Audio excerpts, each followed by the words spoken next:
हम लोग तौबा के लफ्जी मानी को छोड़कर एक्चुअली खुदावंद यीशु मसीह की बादशाही में इसका मतलब सीखने वाले हैं। तो आज की जो मरकजी आयत है हमारे पास, वो है खरूज उसका 20 बाब और उसकी 3 आयत। ये रिकॉर्डिंग आपको मिल जाएगी।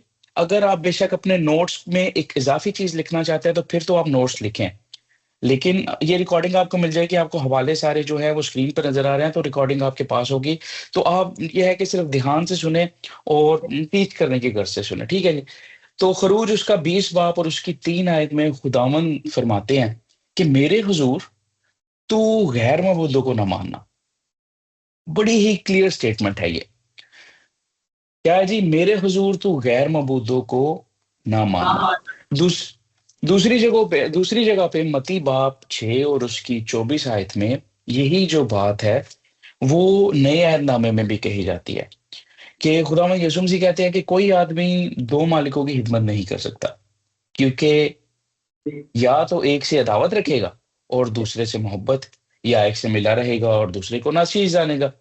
तुम खुदा और दौलत दोनों की खिदमत नहीं कर सकते। तो मबूदों के हवाले से नए अहदनामे में बड़ी ही आयत है। ये आयत जो है वो चुनने का एक बड़ा ही मकसद है। वो मकसद जो है वो आगे जाके क्लियर होगा। और आपने देखा होगा कि जब भी मतलब मैं मरकजी आयत को पेश करता हूँ तो एक जो होती है वो पुराने अहदनामे में से होती है, एक नए अहदनामे में से, ताकि हम दोनों को साथ साथ लेकर चलें, हमारा जो फोकस है वो एक पर ना हो। ठीक है जी। तो सबसे पहले इसको तौबा को जानने से पहले जो पहला पॉइंट है, हम लोग ये जानते हैं कि खुदा को मानने से क्या मुराद है। हम लोग ये कहते हैं कि हम यीशु को मानते हैं, हम खुदा को मानते हैं, तो क्या मुराद है? मुझे अगर कोई एक बंदा जवाब दे सके कि खुदा को मानने से क्या मुराद है, क्या मतलब है जी इसका। अगर मैं कहता हूं कि मैं खुदा को मानता हूं, तो एक्चुअल में क्या कह रहा हूं मैं, इसका मतलब क्या है? बता सकता है जी कोई? आमीन जी, आमीन। God bless you. आपने बिल्कुल सही बताया है। बहन के लिए जरा जोरदार तालियां बजाए जरा, क्या बात है। तो बेसिकली खुदा को मानना जो है वो उसके हुक्मों की तामील है, और यही खुदा से मोहब्बत करना भी है। ठीक है, अगर मैं किसी से मोहब्बत करता हूं या मैं कहता हूं कि मैं इसको मानता हूं और मैं उसके हुक्मों पर अमल नहीं करता, तो इसका मतलब कि मैं झूठ कह रहा हूँ, इसका मतलब कि मैं फरेब कह रहा हूँ, इसका मतलब कि मैं दगा दे रहा हूँ। तो सबसे पहले हम अंजील में से देखते हैं, यूना की अंजील उसका 14 बाब और उसकी 21 आयत में, जिसके पास मेरे हुक्म है और वो उन पर अमल करता है वही मुझसे मोहब्बत रखता है। यहाँ पर जो वही है ना, मतलब कि एक ही कंडीशन है, और कोई कंडीशन है ही नहीं है। ठीक है, वही मुझसे मोहब्बत रखता है, और जो मुझसे मोहब्बत रखता है वो मेरे बाप का प्यारा होगा। ऑफ कोर्स वही प्यारा बाप का जो कि बेटे से मोहब्बत रखता है। ज़बूर 2 में भी लिखा है कि बेटे को चूमो, ऐसा ना हो कि उसका गजब भड़क जाए। तो जो बाप का प्यारा बनना चाहता है वो बेटे से मोहब्बत रखता है, और बेटे से मोहब्बत वही रखता है जो उसके हुक्मों पर अमल करता है। आगे खुदावंद कहते हैं कि और मैं उससे मोहब्बत रखूंगा और अपने आप को उस पर जाहिर करूंगा। यहां पे तो बात ही खत्म हो जाती है कि खुदावंद यीशु मसीह खुद को जाहिर उसी पर करते हैं जो खुदावंद के हुक्मों पर अमल करता है। दूसरी जगह यूहन्ना की इंजील उसका 15 बाब 10 आयत में खुदावंद कहते हैं कि अगर तुम मेरे हुक्मों पर अमल करो तो मेरी मोहब्बत में कायम रहोगे। अमल जो है वो करते ही रहना है, इसीलिए हम लोग मोहब्बत में कायम रह सकते हैं। ठीक है, मोहब्बत ये नहीं है कि एक दफा बात मान ली और दूसरी दफा ना मानी। मोहब्बत ये है कि मानते ही रहना, और यही यहाँ पे लिखा हुआ है, अगर तुम मेरे हुक्मों पर अमल करोगे तो मेरी मोहब्बत में कायम रहोगे, जैसे मैंने अपने बाप के हुक्मों पर अमल किया है और उसकी मोहब्बत में कायम हूं। तो बेसिकली यहाँ पे खुदावंद यीशु मसीह का हुक्म मानने का मतलब ये है कि हम लोग वो काम कर रहे हैं जो खुदावंद यीशु मसीह ने इस जमीन पर रहकर किया। तो उनको अगर हमने प्योरली फॉलो करना है तो उनके हुक्मों पर अमल करना है। फिर यूहन्ना ही का जो खत है उसमें जो है उसके 5 बाब और उसकी 3 आयत में लिखा है कि और खुदा की मोहब्बत यह है कि हम उसके हुक्मों पर अमल करें, और उसके हुक्म जो हैं सख्त नहीं है। तो बेसिकली यूहन्ना जो है यहाँ पर हमें तसल्ली दे रहे हैं, इत्मीनान दे रहे हैं कि टेंशन ना लो, इतने सख्त भी नहीं है जितना तुम समझ रहे हो। बाजारी जो है वो मुश्किल लगते हैं, ये तुम्हारे लिए बड़े इजी हैं। तो यूहन्ना जो है वो यही बात यहाँ पर कर रहे हैं। और एक और आयत पढ़ेंगे फिर आगे बढ़ेंगे। दूसरा यूहन्ना का हाथ उसका एक बाप और उसकी 6 में लिखा है, और मोहब्बत ये है कि हम उसके हुक्मों पर चलें। ये वही हुक्म है जो तुमने शुरू से ही सुना है कि तुम्हें इस पर चलना चाहिए। अच्छा, मोहब्बत रखने का हुक्म जो है वो पुराने यादनामे में भी है, और अपने खुदावंद खुदा से अपने पूरे दिल जान और ताकत के साथ मोहब्बत रख। तो ये हुक्म जो है ये आज का नहीं है, ये शुरू का ही है। तो हम यहाँ पर कोई नई बात नहीं कर रहे। तो खुदावंद को मानने का मतलब यही है, या उससे मोहब्बत रखने का मतलब यही है कि उसके हुक्म पर चलें। तो शैतान को मानने का मतलब क्या हुआ जी फिर? शैतान के हुक्मों पर चले, वेरी नाइस जी, आप तो समझ गए हैं सारी बात। बड़ी सिंपल सी बात है। तो अगर हम यहाँ पे दो पार्टीज की बात हो रही है, एक खुदा की एक शैतान की। खुदा के हुक्म को मानना है तो खुदा के मतलब वो जो है हम लोग पैरोकार हैं। अगर हमने शैतान को मानना है तो शैतान के पैरोकार है। बड़ी सिंपल सी बात है। अच्छा, तो अभी जो है शैतान को हम लोग ना पुराने अहदनामे में से थोड़ा डिस्कस करते हैं। शैतान हमें डिफरेंट मबूदों की शक्ल में मिलता है, डिफरेंट जो है वो हमें उसकी शक्ल में मिलता है, देवताओं की सूरत में मिलता है। अच्छा, मुझे अभी पता चला कि मेरी वीडियो जो है वो ऑफ थी यहाँ पर। तो मैं तो यहाँ पे इशारे कर करके पता नहीं क्या क्या बता रहा था। तो पता चला कि वीडियो ही ऑफ थी। अ, अच्छा, पुराने एहदनामे में चंद देवताओं का जिक्र मिलता है हमें। बाल का जिक्र मिलता है, उसके बड़े बहुत ज्यादा जो हैं वो फितने मिलते हैं। फिर उसके बाद जो है मोलक का जिक्र मिलता है। फिर उसके बाद जो अस्तरात का, उसके बाद और भी काफी जो मबूद हैं छोटे बड़े सब का जिक्र मिलता है। बाल जो है उसकी पूजा जो थी वो होती थी इज्जत के लिए, शोहरत के लिए, दौलत के लिए, फसल के अच्छे होने के लिए, या फिर ताकत के लिए। जंगों में लोग जाते थे तो बाल की पूजा करते थे, कुर्बानियां गुजरानते थे। और मतलब इस तरह जो है वो बाल को इस तरह पूजा जाता था। He was one of the biggest gods. तो ये मतलब जो बाल था ये बड़ा मशहूर जो था वो देवता था। ना कि सिर्फ एक कौम में बल्कि मल्टीपल जो थी वो कौमें इसको मानती थी। तो खुदावन ने इन दिनों ये दिखाया है कि ये आज भी जो है वो हमारे बीच एक नए नाम से जिंदा है। और मजे की बात पता क्या है? अगर मैं नया नाम बोलूं तो बाल को या शैतान को या अबलीस को ये फर्क ही नहीं पड़ता उसका नाम क्या है। अबलीस का मकसद क्या है? अपने तख्त को खुदावंद के तख्त से ऊंचा करना, ऐसा ही है। तो अगर वो किसी, आज का दौर जो है ना वो बड़ा तेज है। आज का दौर ये है कि लोग अगर बुत को देखते हैं ना तो लोगों के इमीडिएटली जेहन में आता है, यार ना ये, ना तो ये बोलता है ना तो ये सुनता है, तो इसको मैं क्यों मानूं। तो शैतान ने ना अपना रूप जो है वो चेंज कर लिया है। शैतान ने अपना रूप जो है वो ऐसा कर लिया है कि आपको ये लगे कि आप शैतान को नहीं मान रहे हैं, लेकिन आप इनडायरेक्टली शैतान को ही मान रहे हो। तो मिसाल इसकी ये देख लेते हैं कि अगर मैं खुदावंद के हुक्म को, फर्ज करें कि खुदावंद ने कहा है कि तू अपने खुदावंद दुआ को अपने पूरे दिल, अपनी पूरी जान, अपनी पूरी ताकत और अकल के साथ मोहब्बत रख। फर्ज करें कि मैं खुदावंद को अकल के साथ मानते नहीं हूँ। अकल के साथ मतलब क्या होता है जी? मैं सिर्फ चर्च में जाता हूँ, पास्टर साहब अच्छा मैसेज देते हैं, उनका मैं पैगाम सुनता हूँ, घर जाता हूँ, दैट्स इट। उस पैगाम के बारे में मैंने कभी सोचा नहीं है। मैंने कभी बाइबल मुकद्दस से वेरीफाई नहीं किया कि आज की जो वर्स जो थी वो कैसी थी। तो इसका मतलब मैं अंधाधुन जो है वो मानता जा रहा हूँ, ऐसे ही है। मतलब नॉर्मल जो भेड़ें एक दूसरे के पीछे जा रही होती है, मैं वैसे ही भेड़ों की तरह हूँ। तो अगर मैं अकल से नहीं मान रहा हूँ तो मैं क्या कर रहा हूँ जी? खुदावंद के हुक्म की अदूली कर रहा हूँ, खुदावंद के हुक्म को झुठला रहा हूँ। तो इसका मतलब ऑटोमेटिकली ये हुआ कि शैतान का जो तख्त है वो तो ऊपर हो गया। मैं तो पागलों की तरह मानता जा रहा हूँ। और फिर मुझ में और गैर कौम में क्या फर्क है? ठीक है, गैर मसीही में क्या फर्क है? वो भी तो इसी तरह मानते जा रहे हैं। तो बाल आज कैसे जिंदा है?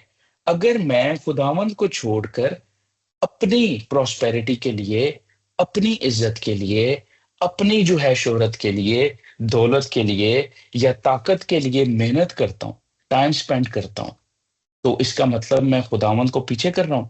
और मैं एक्चुअली जो बाल पुराने जमाने में था उसी की टीचिंग्स को फॉलो कर रहा हूं। उसको कोई फर्क नहीं पड़ता शैतान को कि मेरा नाम क्या है। उसको ये फर्क पड़ता है कि खुदा इनसे दूर हो जो इनको बचाने वाला है। आमीन जी। तो इस तरह हम लोग जो हैं वो शैतान को फॉलो करते हैं। हम लोग मौलत और असरात की जो है वो बात नहीं करेंगे, क्योंकि आज का टॉपिक जो है वो ये नहीं है।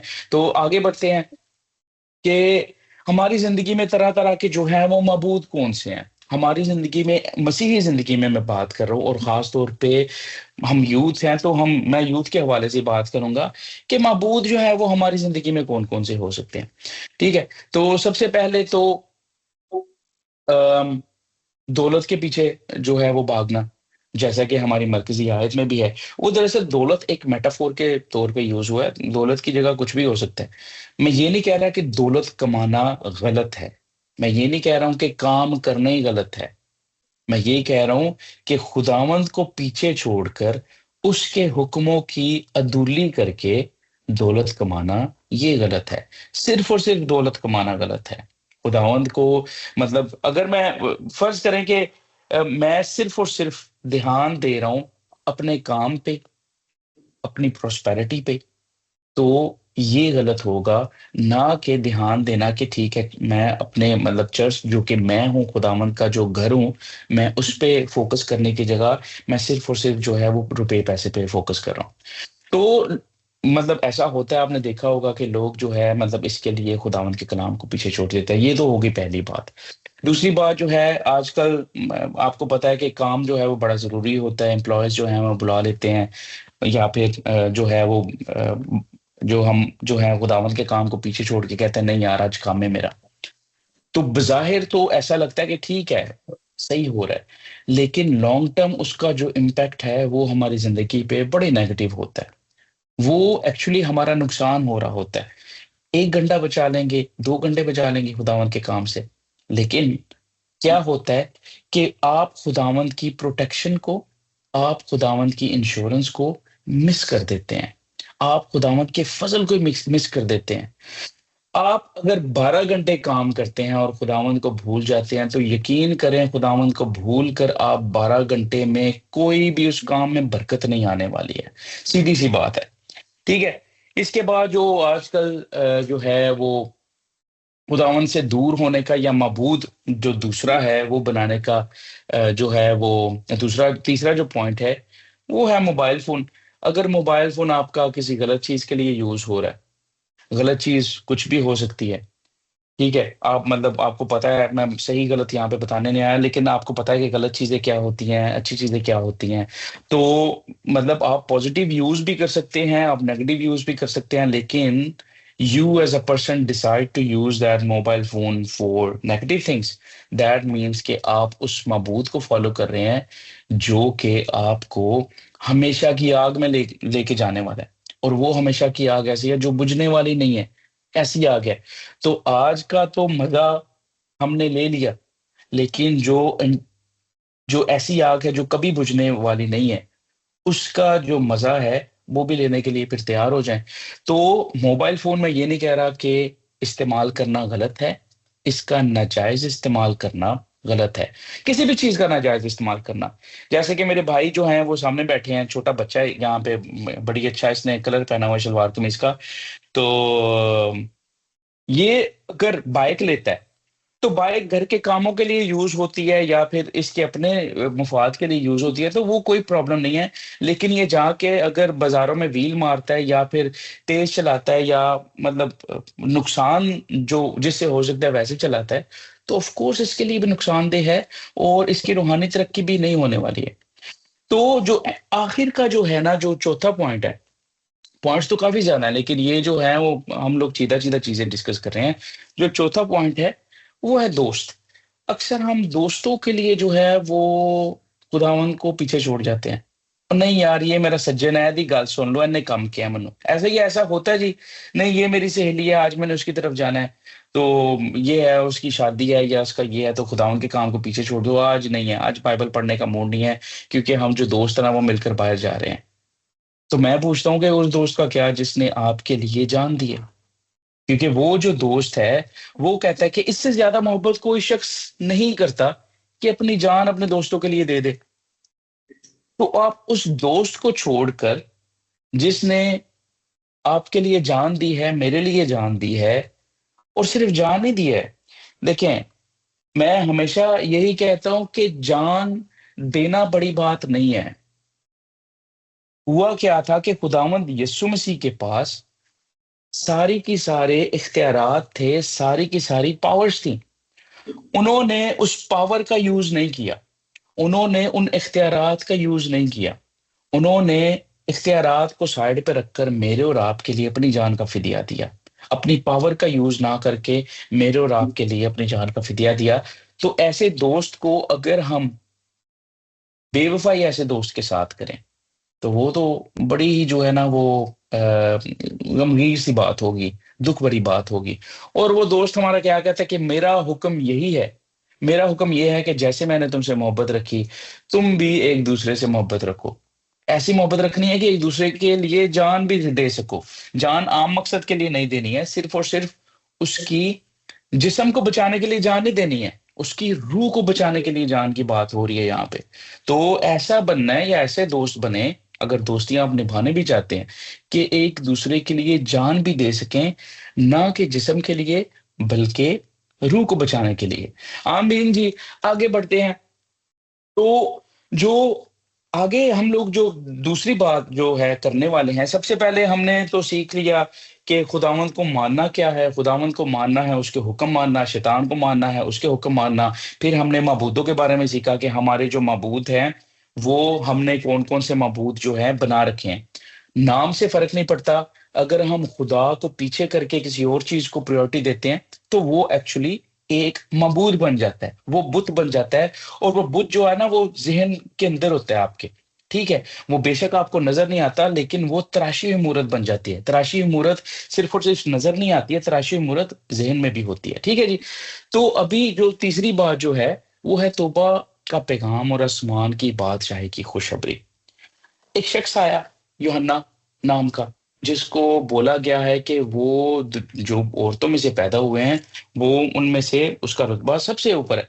तो खुदा जो है यूहन्ना जो है वो मत्ती जो है वो अपनी इंजील में क्या लिखते हैं कि इन दिनों में यूहन्ना बपतिस्मा देने वाला आया और यहूदिया के बियाबान में यह मनादी करने लगा कि तौबा करो, क्योंकि आसमान की बादशाही नजदीक आ गई है। फिर यही जो पैगाम है, खुदावंद यीशु मसीह ने कैरी आउट किया। यूहन्ना पकड़वाया गया और खुदावंद यीशु मसीह यही पैगाम दे रहे हैं। पैगाम क्या है जी? इस वक्त यीशु ने मनादी करना और ये कहना शुरू किया कि तौबा करो, क्योंकि आसमान की बादशाही नजदीक आ गई है। अच्छा, बादशाही का शायद आपको याद हो, लास्ट टाइम हमने बड़ी डिटेल के साथ डिस्कस किया था कि बादशाही क्या होती है, पुराने बादशाह कौन से थे, नए बादशाह की जरूरत क्यों पड़ी। और फिर जो है खुदावंद यीशु मसीह जो बादशाह हैं, वो हमारे बादशाह कैसे हुए और वो बादशाह कैसा है कि हमें बादशाही देता है। ठीक है, आपको शायद पुराने मैसेज में से याद हो।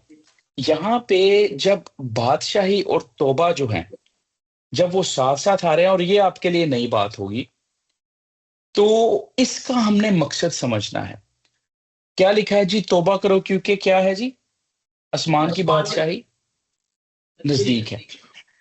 आसमान की बादशाही को हमेशा की बादशाही भी बोल लें तो इसमें कोई गलत नहीं होगा, कुछ गलत नहीं होगा, क्योंकि ये वो बादशाही है जिसका पुराने नबी जो हैं वो जिक्र करते रहे हैं। हिजकिय्याह ने किया है, दानियल ने किया है, यशायाह नबी ने किया है, सारे नबियों ने इसका बड़े अच्छे तरीके से जिक्र किया है। तो अभी बादशाहत में क्या होता है, और तौबा जो है, तौबा और बादशाहत का जिक्र जो है वो साइड बाय साइड क्यों आया, इसको समझते हैं।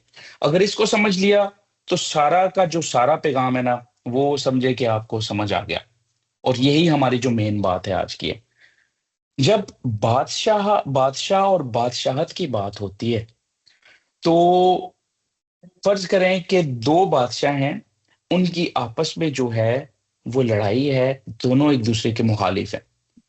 मैं एक बादशाह की तरफ हूं इस वक्त, मैं एक बादशाह को मान रहा हूं, और मैं कहता हूं कि यार मैंने अभी जो है ना इसको नहीं मानना, मैं जो है वो दूसरे की तरफ जा रहा हूं। तो मैं दूसरे बादशाह के पास जाता हूं, मैं कहता हूं कि सरकार, मैं ना उसकी बादशाहत को छोड़ना चाहता हूं, तो मैं ना भी आपकी बादशाहत में आना चाहता हूँ।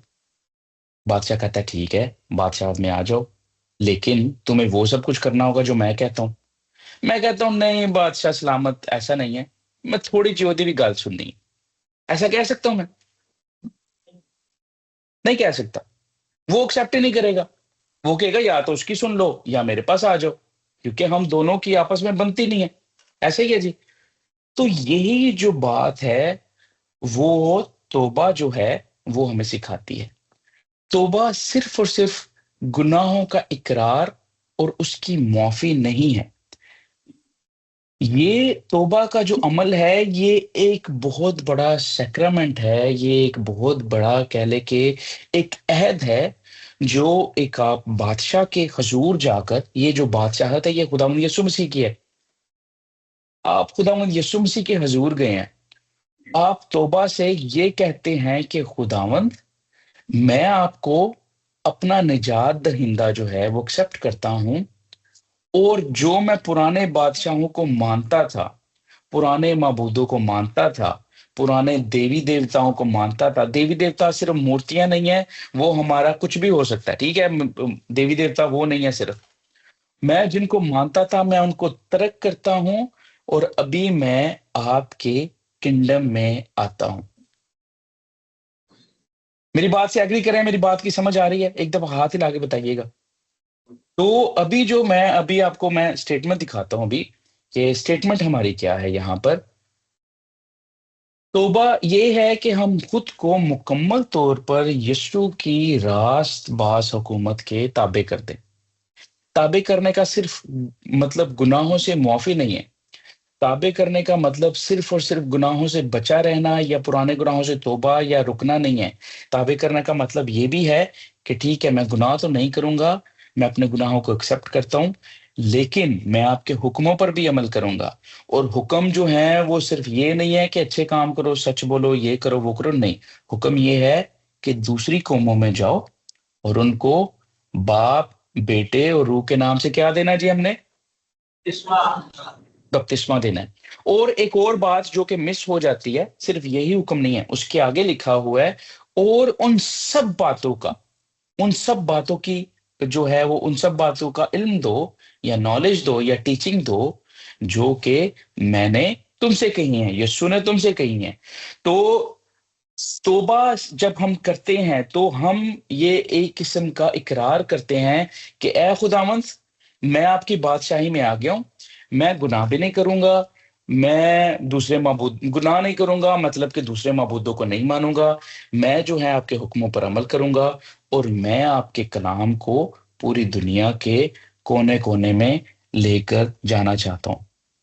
तो जब तक ये चीजें पूरी नहीं होती हैं, जब तक ये चीजें हमारी जिंदगी में नहीं आती हैं, तो हमारी तौबा कंप्लीट नहीं होती है। तौबा एक वक्त में नहीं है कि ठीक है मैंने अभी तौबा की है एंड डन, नहीं। तौबा जो है वो इकरार है, इसमें हमने प्रोग्रेस करना है एक टाइम के साथ। जैसे शायद आपने 2-3 साल पहले जो है वो खुदावंद के हुजूर खुद को पेश किया हो, तौबा की हो, लेकिन आप उसी टाइम जो है वो बैग पहन के बाहर नहीं जा सकते, चलो जी चलिए खुदावंद के नाम की मनादी करें, ठीक है। उसके लिए आपको पहले ऑफ कोर्स कुछ सीखना भी है, बाइबल मुकद्दस की तालीम भी बड़ी ज़रूरी है, सारा कुछ जो है वो आपने करना है। तो ये तौबा को मेंटेन रखना है, ये एक प्रोसेस है। दूसरे नंबर पे तौबा इस बात का इकरार है कि यीशु मसीह के अलावा कोई और बादशाह है ही नहीं है। अच्छा, जो है मैं अभी एक आपसे बात पूछना चाहूँगा। किसी की यहाँ पे मंगनी हुई है या शादी हुई है? आई थिंक एल्डर साहब आपकी तो शादी वगैरह हुई है। हाथ हिलाइएगा, मंगनी शादी जैसा भी है, मतलब हुई है। चले मैं अपनी बात कर लेता हूँ, अपनी बात कर लेता हूँ। सोनम जो है मेरी बड़ी प्यारी बीवी है, ठीक है। वो जो है घर की जरूरतों को बड़े अच्छे तरीके से जो है वो मैनेज करती है, बच्चों को संभालती है, मुझे संभालती है, ठीक है। मुझे संभालना बड़ी मुश्किल है कभी कभी, बड़ी जो है वो मुझे समझना कभी कभी मुश्किल हो जाता है। मैं खुद को नहीं समझ पाता तो वो तो फिर भी है, लेकिन वो समझ जाती है। तो ये है कि सारी चीजें बड़े अच्छे तरीके से मैनेज करती है, घर को उसने संभाला हुआ है, जो है वो बड़ा अच्छा सब कुछ मैनेज हो रहा है। कल को अगर मैं बाहर जाकर किसी और जो है वो गैर जो महरम है, जो जो औरत है, और किसी को देखूं, या और किसी के साथ जो है वो नैन मुटक्के करूं, तो क्या ये ठीक होगा? मॉरली भी ये ठीक नहीं होगा। क्यों? क्योंकि एक तो वो मेरी सारी ज़रूरतें पूरी कर रही है और दूसरे नंबर पे उल्टा मैं उसके साथ चीट कर रहा हूँ। मैं बाहर जाकर जो है वो गंदे में मुँह मार रहा हूँ। ऐसा ही है जी। ऐसे ही है ना? मतलब मैं थोड़ी और सख्त बातें कर सकता हूँ, लेकिन मैं यहाँ पर इसको वाइंड अप करूँगा क्योंकि आप समझदार हैं, आप समझ गए।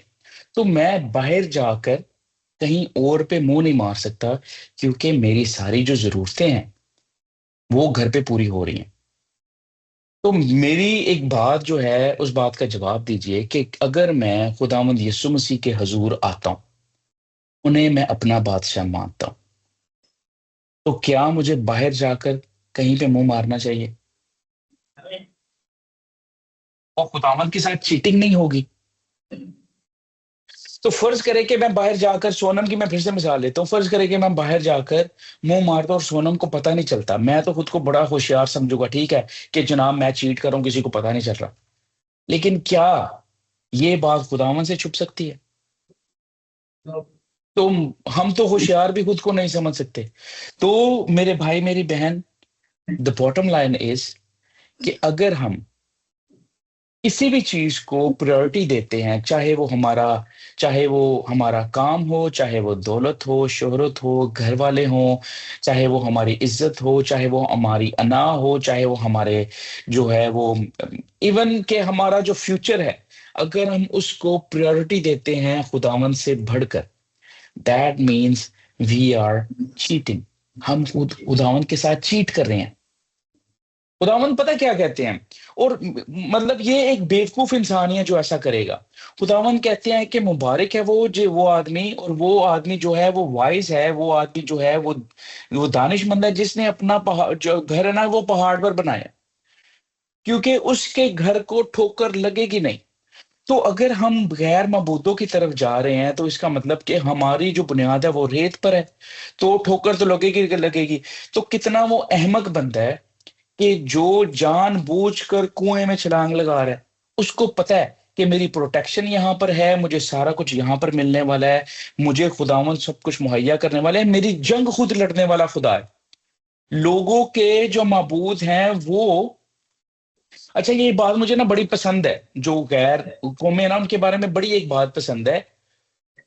वो झूठिया नहीं मनी जाते ने, उन्हें पता है ये मुर्दा है, वो मानी जा रहे हैं, और वो उनका चर्चा इस तरह करते हैं, उनके गुण इस तरह गाते हैं कि जैसे वो झूठ को सच मानकर ऐसे चल रहे हैं कि मैं कहता हूं कि ऐसे हम लोग सच को भी सच मानकर नहीं चल रहे हैं।